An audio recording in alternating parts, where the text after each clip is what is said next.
श्री जगन्नाथ भगवान की जय। आज की वीडियो में आप सुनेंगे भगवान जगन्नाथ की पौराणिक कहानी और भगवान के मंदिर बनने की अद्भुत कथा। तो चलिए शुरुआत करते हैं आज के वीडियो की। कहानी पसंद आए तो चैनल को सब्सक्राइब और वीडियो को लाइक जरूर करें। एक बार की बात है, भगवान श्री कृष्ण निद्रा में लीन थे और निद्रा अवस्था में उनके मुख से श्री राधे जी का नाम निकला।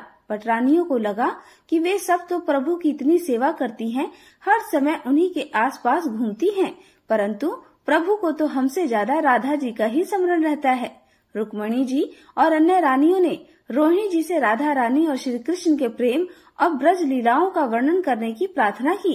रोहिणी जी ने कथा सुनाने की हामी तो भर दी, लेकिन साथ ही यह भी कहा कि श्री कृष्ण और बलराम को इसकी भनक न लगे।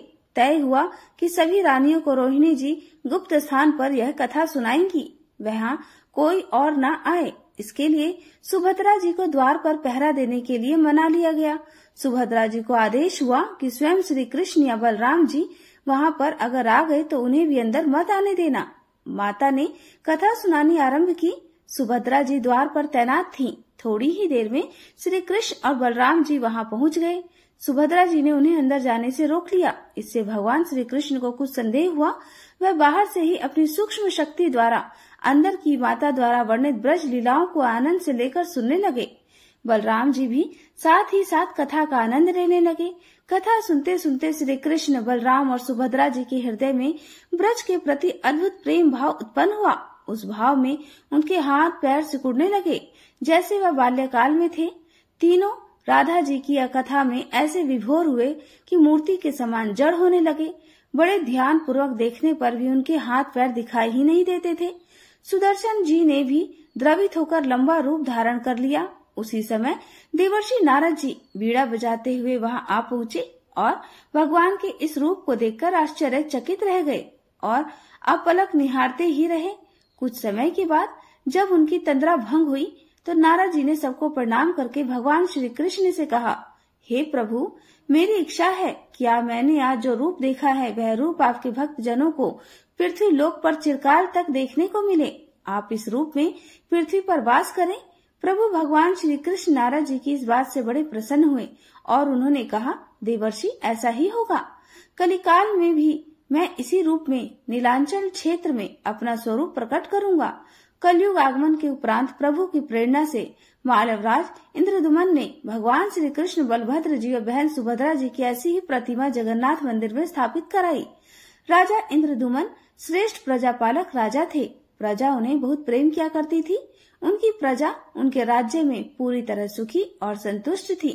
राजा के मन में इच्छा थी कि वह कुछ ऐसा करें जिससे सभी उन्हें याद रखें।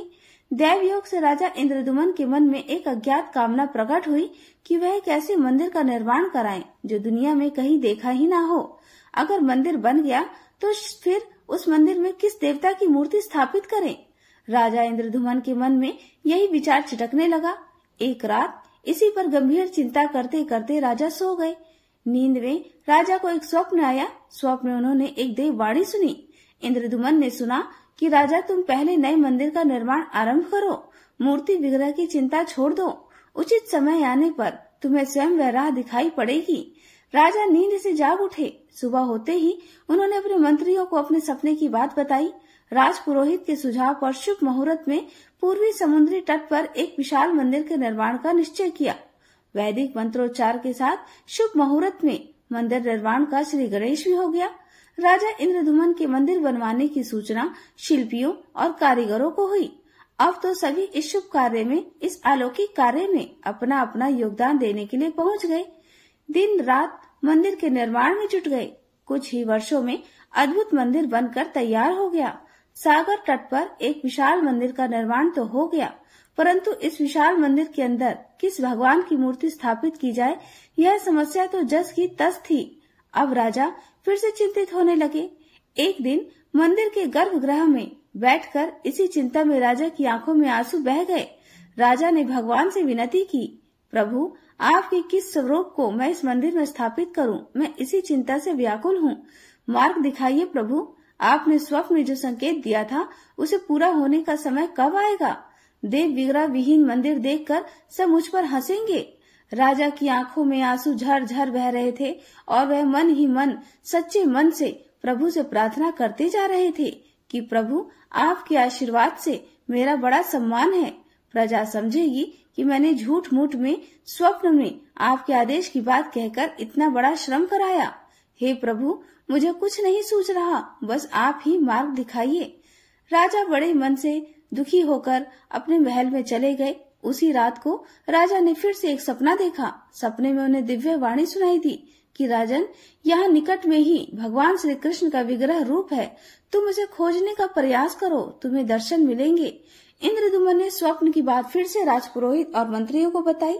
सभी इस निष्कर्ष पर पहुंचे कि प्रभु की कृपा सहज प्राप्त नहीं होगी। उसके लिए हमें शुद्ध और निर्मल मन से परिश्रम आरंभ करना होगा। भगवान के विग्रह का पता लगाने की जिम्मेदारी राजा इंद्रदुम्न ने 4 पंडित विद्वानों को सौंप दी। प्रभु इच्छा से प्रेरित होकर अब वे चारों विद्वानों चारों दिशाओं में चले गए। उन चारों में एक विद्वान थे विद्यापति। वह चारों में सबसे कम उम्र के थे। प्रभु के विग्रह की खोज के समय उनके साथ बहुत सारी अलौकिक घटनाएं घटित हुई। पंडित विद्यापति पूर्व दिशा की ओर चल पड़े। कुछ आगे चलने के बाद विद्यापति उत्तर की ओर मुड़े तो उन्हें जंगल दिखाई दिया। वो जंगल अत्यंत भयावह था। विद्यापति भगवान श्री कृष्ण के उपासक थे। उन्होंने सच्चे मन से भगवान श्री कृष्ण का स्मरण किया और प्रभु से राह दिखाने की प्रार्थना की। भगवान श्री कृष्ण की प्रेरणा से अब उन्हें राह दिखने लगी। भगवान का मन में नाम लेते लेते और मन में हरे कृष्णा जपते हुए वे उस भयानक वन में चले जा रहे थे। जंगल के बीचों बीच उन्हें पर्वत दिखाई दिया। पर्वत के वृक्षों से संगीत की ध्वनि सा सुरमय गीत सुनाई पड़ रहा था। विद्यापति संगीत के भी जानकार थे। उन्हें वहाँ मृदंग, बंसी और करताल की मिली जुली ध्वनि सुनाई देने लगी। यह संगीत उन्हें बड़ा अद्भुत, बड़ा दिव्य लगा। संगीत की उन्हीं दिव्य लहरियों को खोजते खोजते विद्यापति आगे बढ़ चले। चलते ही वे एक पहाड़ की चोटी पर पहुंच गए। पहाड़ की दूसरी ओर उन्हें एक सुंदर घाटी दिखाई दी जहाँ कुछ भील नृत्य कर रहे थे। विद्यापति उस दृश्य को देखकर मंत्रमुग्ध थे। सफर के कारण थके थे, किंतु संगीत से उनकी यह सारी थकान पल भर में ही मिट गई और अब उन्हें नींद आने लगी। अचानक एक बाघ की गर्जना सुनकर विद्यापति घबरा उठे। बाघ उनकी ओर ही दौड़ता रहा था। बाघ को देखकर विद्यापति घबरा गए और मूर्छित होकर वहीं गिर पड़े। बाघ विद्यापति पर आक्रमण करने ही वाला था कि तभी एक स्त्री ने बाघ को पुकारा। बाघ उस आवाज को सुनकर बाघ मौन खड़ा हो गया। स्त्री ने उसे वापस लौट जाने का आदेश दिया तो बाघ लौट पड़ा। बाघ उस स्त्री के पैरों के पास ऐसे लौटने लगा मानो कोई बिल्ली पुचकार सुनकर खेलने लगती है। युवती बाघ की पीठ को प्यार से स्नेह से थपथपाने लगी और बाघ स्नेह से पैरों में लौटता रहा। वह स्त्री वहाँ मौजूद स्त्रियों में सबसे अधिक सुंदर लग रही थी। वह भीलों के राजा विश्वासु की इकलौती कन्या ललिता थी। ललिता ने अपनी सेवाओं को अचेत विद्यापति की देखभाल करने के लिए भेजा। सेविकाओं ने झरझर बहते झरने से जल लेकर विद्यापति पर छिड़का। कुछ देर के बाद विद्यापति की चेतना लौटी। उन्हें होश आया तो उन्हें जल पिलाया गया। विद्यापति यह सब कुछ देखकर बड़े आश्चर्य में पड़े हुए थे। ललिता विद्यापति के पास आई और पूछा कि आप कौन हैं और इस भयानक जानवरों से भरे हुए इस जंगल में आप कैसे पहुँचे? आपके आने का क्या उद्देश्य है?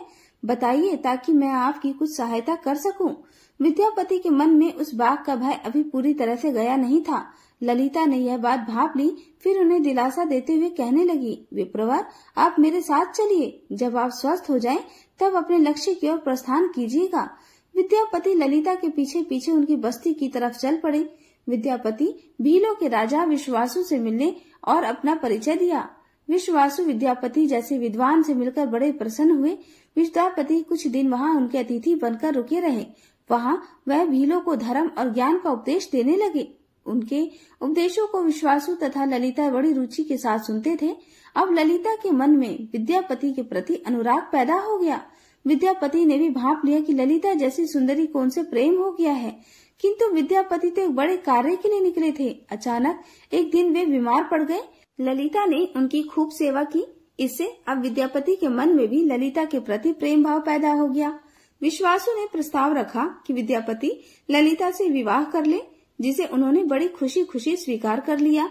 कुछ दिन दोनों के बड़े सुख से बीते। ललिता से विवाह करके विद्यापति प्रसन्न तो थे ही, किंतु जिस महत्वपूर्ण कार्य करने के लिए वे निकले थे वह अभी तक अधूरा था और यही चिंता उन्हें बार बार रहकर सताती थी। इसी बीच विद्यापति को एक विशेष बात पता चली, तो यह कि विश्वासु हर रोज सवेरे उठकर कहीं चले जाते थे और सूर्योदय से पहले पहले ही लौट कर आ जाते थे। कितनी भी विकट स्थिति हो, उनका यह नियम कभी टूटता नहीं था। विश्वासु के इस व्रत पर विद्यापति को बड़ा आश्चर्य हुआ। उनके मन में इस रहस्य को जानने की इच्छा हुई कि आखिर विश्वासु जाते कहाँ हैं। एक दिन विद्यापति ने ललिता से इस बारे में पूछा तो ललिता यह सुनकर सहम गई। विद्यापति ने ललिता से उसके पिता द्वारा प्रतिदिन सुबह किसी अज्ञात स्थान पर जाने और सूर्योदय के पहले ही लौट आने का रहस्य पूछा। विश्वासु का यह नियम किसी भी परिस्थिति में टूटता ही नहीं था। ललिता के सामने अब धर्म संकट आ गया। वह अपने पति की बात को ठुकरा नहीं सकती थी, लेकिन पति जो कुछ पूछ रहा था वह उसके वंश की गोपनीय परंपरा से जुड़ी बात थी, जिसे खोलना उसके लिए संभव नहीं था। तब ललिता ने कहा कि स्वामी, यह हमारे कुल का रहस्य है जिसे किसी के सामने खोला नहीं जा सकता, किंतु आप मेरे पति हैं और आप मेरे कुल का ही पुरुष मानते हुए जितना संभव हो सकता है उतना बताने का प्रयास करती हूँ। यहाँ से कुछ ही दूरी पर एक गुफा है जिसके अंदर हमारे कुल देवता हैं। उनकी पूजा हमारे सभी पूर्वज करते आए हैं। यह पूजा निर्बाध चलनी चाहिए और उसी पूजा के लिए पिताजी हर रोज सुबह नियमित रूप से जाते हैं। विद्यापति ने ललिता से कहा कि वह भी उनके कुल देवता के दर्शन करना चाहते हैं। ललिता बोली, यह संभव नहीं है। हमारे कुल देवता के विषय में जानने की इच्छा है तो यह सुनकर ही मेरे पिता क्रोधित हो जाएंगे। इधर विद्यापति की उत्सुकता बढ़ती जा रही थी। वो तरह तरह से ललिता को अपने प्रेम की शपथ देकर उसे मनाने का प्रयास करने लगे। आखिरकार वे सफल हुए। तब ललिता ने कहा कि वह अपने पिताजी से विनती करेगी कि वह आपको कुल देवता के दर्शन करा दे। फिर समय आने पर ललिता ने अपने पिता से सारी बात कही। सुनते ही वे क्रोधित हो गए। ललिता ने जब यह कहा कि मैं आपकी अकेली संतान हूँ, आपके बाद देवता की पूजा का दायित्व तो मेरा होगा, इसलिए मेरे पति का यह अधिकार बनता है क्योंकि आगे उसे ही पूजना होगा। विश्वासु अपनी पुत्री के तर्क के आगे झुक गए और बोले, गुफा के दर्शन किसी को भी तभी कराए जा सकते हैं जब वह भगवान की पूजा का दायित्व अपने हाथ में ले ले। विद्यापति ने यह दायित्व स्वीकार किया। तब विश्वासु कुल देवता के दर्शन कराने को तैयार हो गए। दूसरे दिन सूर्योदय से पहले विद्यापति की आंखों पर पट्टी बांधकर विश्वासु उनका दाहिना हाथ पकड़कर गुफा की तरफ निकले। विद्यापति ने मुट्ठी में सरसों रख ली थी, जिस रास्ते में छोड़ते हुए गए। गुफा के पास पहुंचकर विश्वासु रुके और गुफा के पास पहुंच गए। विश्वासु ने विद्यापति की आंखों की काली पट्टी खोल दी। उस गुफा में नीले रंग का प्रकाश चमक उठा। हाथों में मुरली लिए भगवान श्री कृष्ण का रूप विद्यापति को दिखाई दिया। देखते ही विद्यापति आनंद मुग्ध रह गए। उन्होंने भगवान के दर्शन किए। दर्शन के बाद तो जैसे विद्यापति वापस लौटना ही नहीं चाहते थे, किंतु विश्वासु ने उन्हें लौटने का आदेश दिया। फिर उनकी आंखों पर पट्टी बांधी और दोनों चल पड़े। वापस लौटने पर ललिता ने विद्यापति से पूछा। विद्यापति ने गुफा में दिखाई दिए अलौकिक दृश्य के विषय में अपनी पत्नी को बताना भी उचित नहीं समझा। वो टाल गई। यह तो जानकारी हो चुकी थी कि विश्वासु श्री कृष्ण की मूर्ति की पूजा किया करते थे। अब विद्यापति को आभास हो गया कि महाराज ने स्वप्न में जिस प्रभु विग्रह के बारे में देववाणी सुनी थी वह इसी मूर्ति के विषय में थी। विद्यापति विचार करने लगे कि वह किसी भी तरह इस मूर्ति को लेकर राजधानी में पहुंच जाएंगे। वो एक तरफ तो गुफा से मूर्ति को लेकर जाने की बात सोच रहे थे, दूसरी तरफ भील राज और पत्नी के साथ विश्वासघात करने के विचार से ही उनका मन बड़ा बेचैन हो रहा था। विद्यापति धर्म अधर्म के बारे में सोचते रहे। फिर विचार आया कि अगर विश्वासु ने सचमुच उस पर विश्वास किया होता तो आंखों पर पट्टी बांधकर गुफा तक नहीं ले जाते, इसलिए उनके साथ विश्वास करने का तो प्रश्न ही नहीं उठता। उन्होंने गुफा से उस मूर्ति को ही चुराने का मन बना लिया। विद्यापति ने ललिता से कहा कि वह अपने माता पिता के दर्शन करने के लिए जाना चाहता है, वह उसे लेकर परेशान होंगे। ललिता भी साथ चलने को तैयार हुई तो विद्यापति ने यह कहकर समझा लिया कि वह जल्द ही वापस लौटकर आ जाएगा तो उसे भी लेकर जाएगा। ललिता मान गई। विश्वासु तो उसके लिए घोड़े का प्रबंध कराया। अब तक सरसों के दाने से पौधे निकल आए थे। उन्हें देखते देखते विद्यापति गुफा तक पहुंच गए। उन्होंने भगवान की स्तुति की और क्षमा प्रार्थना के बाद उनकी मूर्ति उठाकर झोले में रख ली। शाम तक वह राजधानी में पहुंच गए और सीधा राजा के पास चले गए। उन्होंने दिव्य प्रतिमा राजा को सौंप दी और पूरी कहानी सुनाई। राजा ने बताया कि उन्होंने कल एक सपना देखा था कि सुबह सागर में कुंदा बहकर आएगा। उस कुंदे की नक्काशी करवाकर तराश कर भगवान की मूर्ति बनवा लेना, जिसका अंश तुम्हें प्राप्त होने वाला है। वह भगवान श्री विष्णु का स्वरूप होगा। तुम जिस मूर्ति को लेकर आए हो वह भी भगवान विष्णु का ही अंश है। दोनों आश्वस्त थे कि उनकी तलाश पूरी हो गई है। राजा ने कहा कि जब भगवान द्वारा भेजी गई लकड़ी से हम इस प्रतिमा का बड़ा स्वरूप बनवा लेंगे, तब तुम अपने ससुर से मिलकर उन्हें मूर्ति वापस कर देना। उनके कुल देवता का इतना बड़ा विग्रह एक भव्य मंदिर में स्थापित देखकर उन्हें बड़ी प्रसन्नता होगी। दूसरे दिन सूर्योदय से पहले राजा विद्यापति तथा मंत्रियों को लेकर सागर तट पर पहुंचे। स्वप्न के अनुसार एक बड़ा कुंदा पानी में बहकर आ रहा था। सभी ने देखा तो बड़े प्रसन्न हुए। 10 नावों पर बैठकर राजा के सेवक उस भारी कुंदे को खींचने लगे। मोटी मोटी रस्सियों से कुंदे को बांधकर खींचा जाने लगा, लेकिन कुंदा टस से मस नहीं हुआ और जो लोग भेजे गए, लेकिन सैकड़ों लोग भी मिलकर नावों का प्रयोग करने के भी कुंदे को हिला तक नहीं सके। फिर सेनापति ने एक लंबी सेना कुंदे को खींचने के लिए भेज दी। सारे सागर में सैनिक ही सैनिक नजर आने लगे, लेकिन सभी मिलकर कुंदे को अपने स्थान से हिला तक नहीं सके।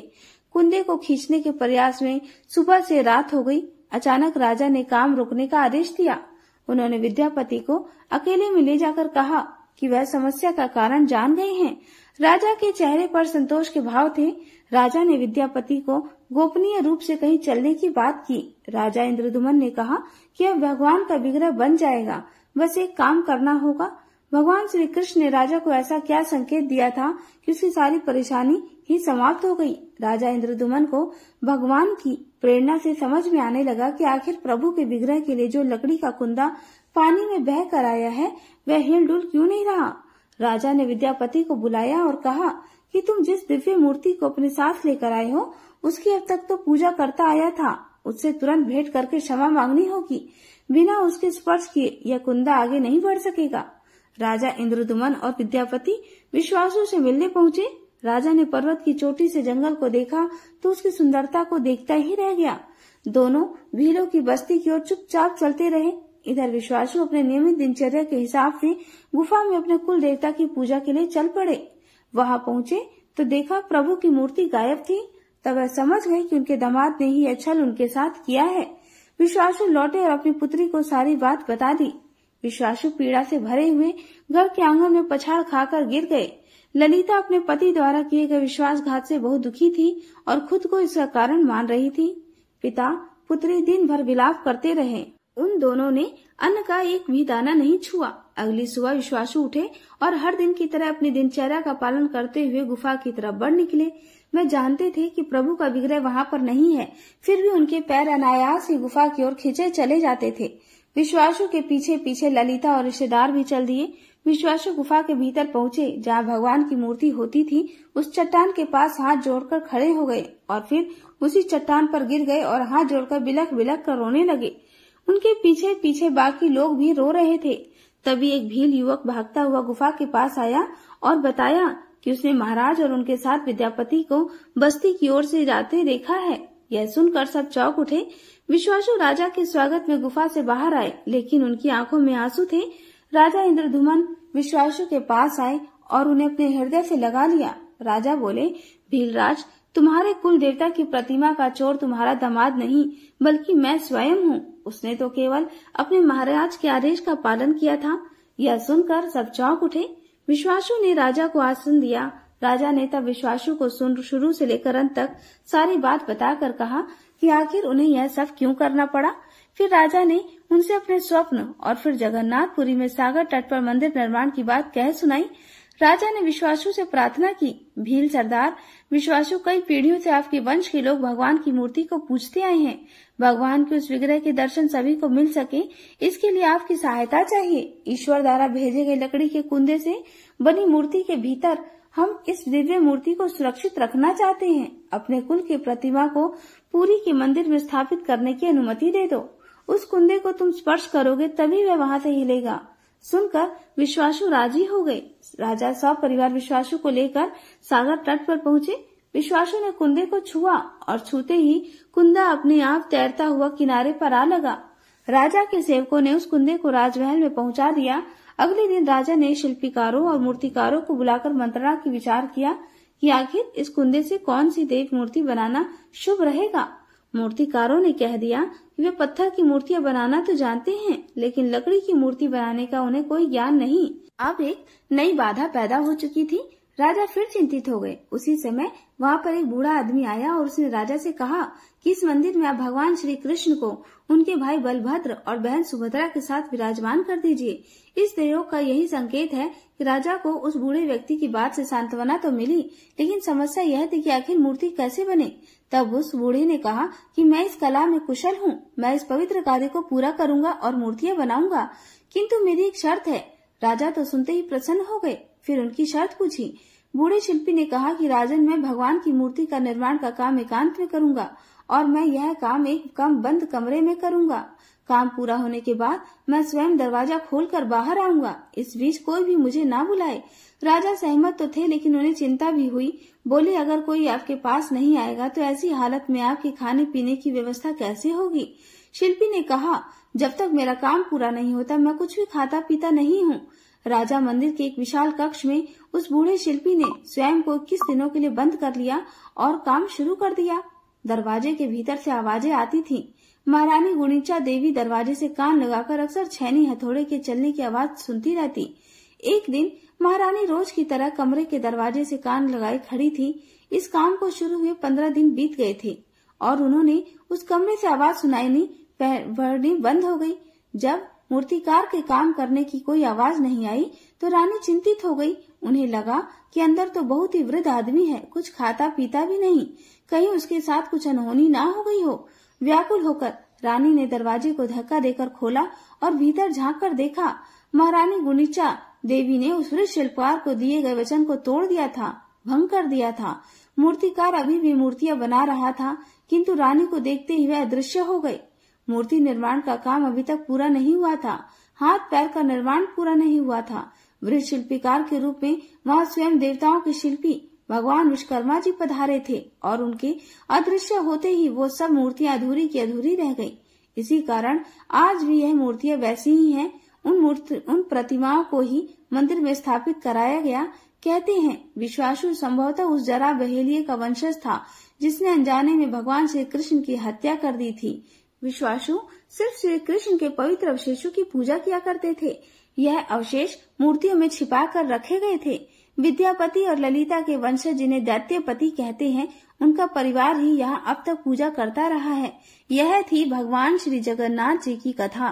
प्रेम से बोलिए श्री जगन्नाथ भगवान की जय।